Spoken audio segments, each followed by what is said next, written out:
that is retroactive to last year, that affect last year's. And that has to do with 100% bonus depreciation.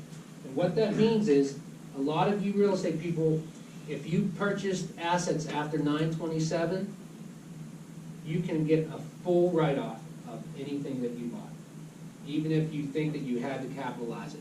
Now, it's for property with a life of 20 years or less, okay? So that doesn't include the building itself, because that would be the 27.5 or 39 years. So if you put in a new driveway, you could write that off completely. Anything that has a life of 15 years or less. Carpet and paint, I usually expense anyways, but like a flooring, something that's attached to the property itself, leasehold improvements. Roof? Not a roof. Not a roof, okay. Not a roof. So, Matt, I have a question. So I bought a fourplex, okay, and 2 of the units were empty, but the other two units were not. They had older tenants in them. And when I bought it, the carpeting was probably 100 years old. How these people are living in this place, I have no idea, but it was all buckled and torn, and the steps, it was kind of falling off the steps. Write it off. Right, so you can write that off. Absolutely. Okay. So I thought. Something else that my firm does is when you buy property, we will ask you for your settlement statement. A lot of people think that you take the settlement statement, I paid $100,000 for the property, that's what I capitalize, I write it off 27.5 years. No. There is so much information that we need on that settlement statement, and we break it down and we analyze it. There are loan costs that get amortized over the life of the loan. So if you have a 15-year loan, you get to write those off over 15 years, okay? We have current costs, like the allocation of the real estate taxes, the proration of the real estate taxes. You get to write those off currently in the current year. Then you have the building, then we have to split out the value of the land. We have to go on the website, the county website, look at the difference in the values and allocate between land and building. Land you don't get to deduct until you sell it, because it doesn't theoretically depreciate. The building does. Okay, so we have to break out that. And then, of course, there's your closing costs, which have to be capitalized between the land and the building. So there's a lot involved in analyzing a settlement statement, and we can help you do that. And a lot of times, when people come to us that have had properties for several years, it's a mess. It's a mess. And most importantly is we will help you benefit from current deductions. We try to limit the amount that has to be capitalized over 27.5 years to items that you can expense now or as fast as possible.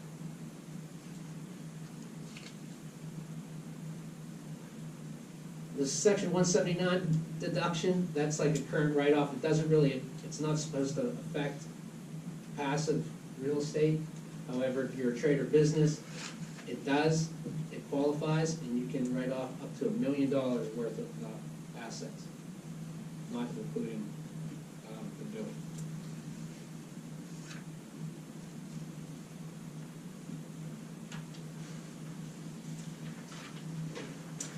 Okay, the second item there, in regards to planning tips, choice of entity.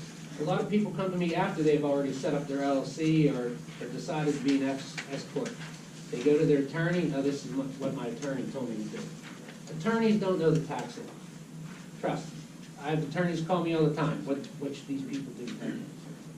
So you may have your attorney set up the LLC, but call me and ask me how you should be taxed or how we should set up your venture so that it's most beneficial to you.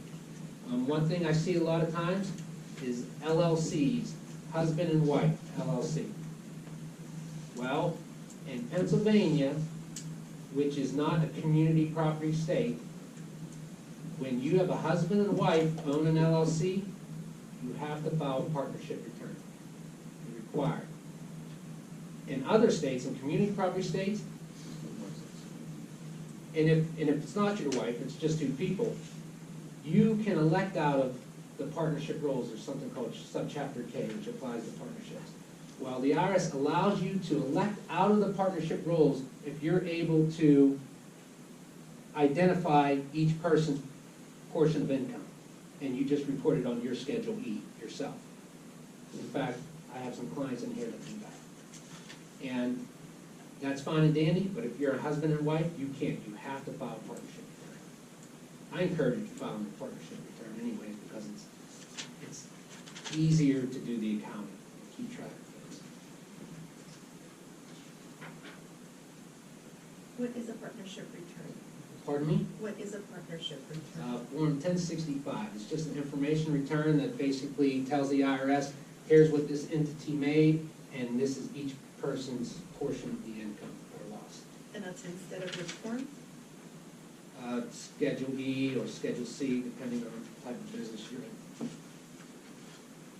So Matt, if I have an LLC and it's just me, and my husband does some work for me, and I pay him on a 1099, like as a contractor to do some work, you had said earlier that you can't, as an individual, can't write off business expenses that aren't reimbursed. So as a 1099 though, well, he can write off his phone and his health insurance and his mileage and stuff like that, right?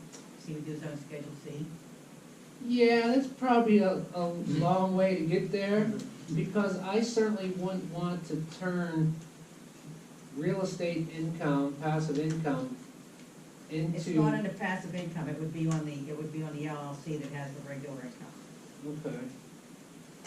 So like for my rehabs and my real estate. Yeah, income, but it's why wouldn't you easy just to write make off work the for me. expenses there as opposed to doing the 1099 and having him do his own Schedule C? You could probably just write it off right in that business itself.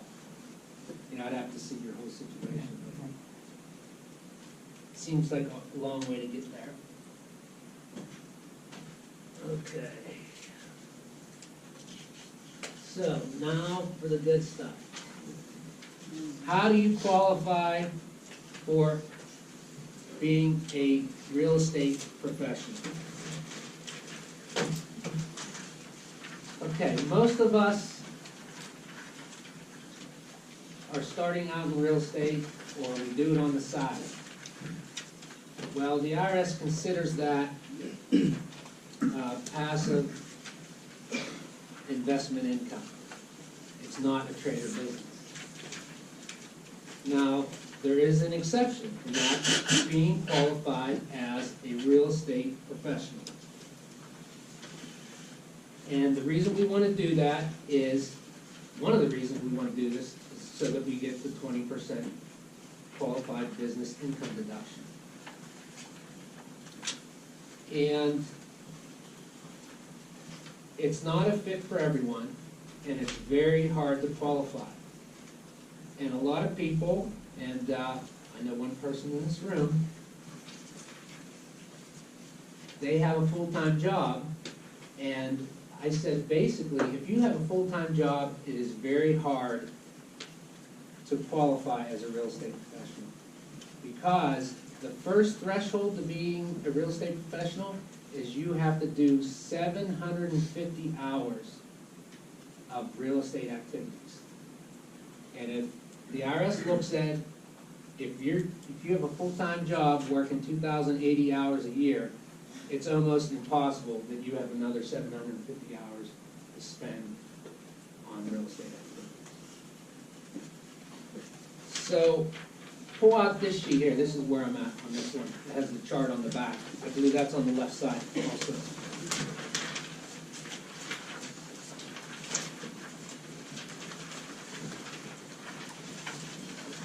We'll start at the simplest form.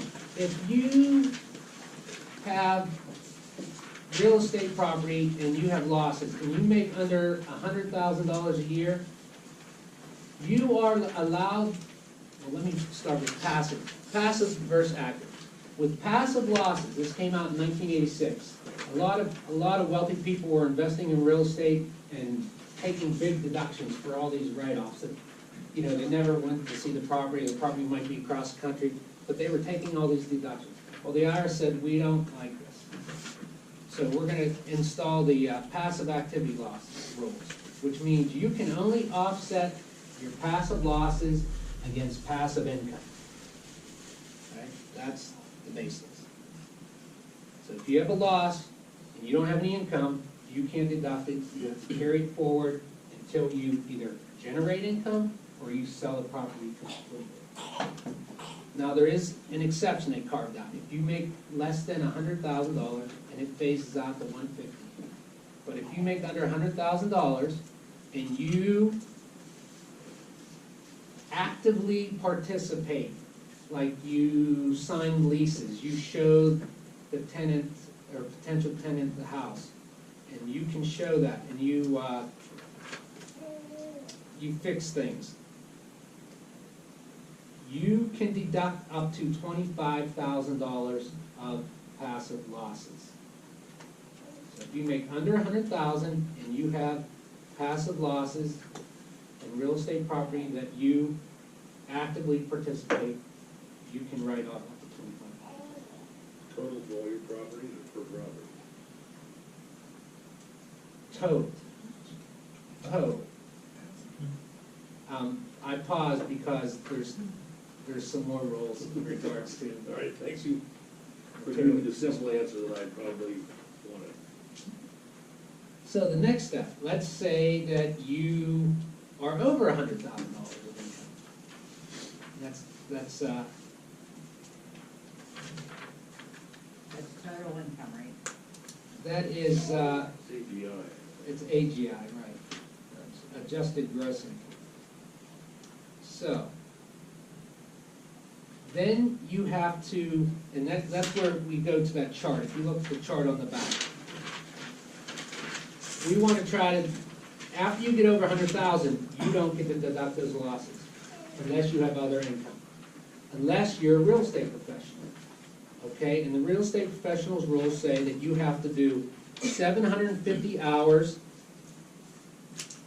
and you have to provide, that has to be at least 50% of your activity. So if you're putting in a full-time job at 2080, you have to do at least 2080, and that's pretty much what they say. Now, court cases have come down that said,